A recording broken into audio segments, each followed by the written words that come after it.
शारदीय नवरात्रि की शुरुआत हो चुकी है और इस पर्व में माँ दुर्गा की भक्ति में भक्त पूरी तरह लीन है। नवरात्रि के दौरान विशेष रूप से अष्टमी और नवमी तिथियों को कन्या पूजन का दिन माना जाता है। इस दिन छोटी कन्याओं को माता का स्वरूप मानकर पूजा अर्चना और भोजन कराया जाता है। ज्योतिष शास्त्र के अनुसार कन्या पूजन करने से नवग्रहों की कृपा प्राप्त होती है।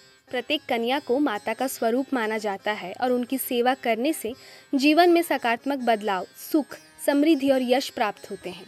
अब बताते हैं कन्या पूजन और नवग्रहों का संबंध। जैसे पूरी बुध का प्रतीक है, आटे का हलवा सूर्य का प्रतीक है, काले चने शनि का प्रतीक है, पैर धोना चंद्रमा का प्रतीक है, मौली पहनना मंगल का प्रतीक है, जौ देना राहु का प्रतीक है, चूड़ियाँ पहनाना बुध का प्रतीक है, बिंदी और पैसे देना शुक्र का प्रतीक है, पैर छूना केतु की स्थिर में सुधार पाना है। ज्योतिष विशेषज्ञ के अनुसार कन्या पूजन से ही विधि से करने पर नवग्रह सक्रिय होते हैं और माता दुर्गा की विशेष कृपा प्राप्त होती है।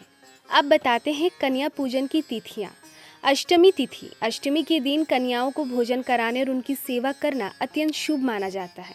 नवमी तिथि, नवमी शक्ति साधना का अंतिम चरण होती है और इस दिन भी कई जगह कन्याओं को भोजन कराया जाता है। कन्या पूजन न केवल धार्मिक अनुष्ठान है बल्कि ये जीवन में सुख, सौभाग्य और समृद्धि लाने वाला प्रभावशाली उपाय भी माना जाता है। इस नवरात्रि अपने घर में कन्या पूजन कर भक्त नवग्रहों की कृपा प्राप्त कर सकते हैं।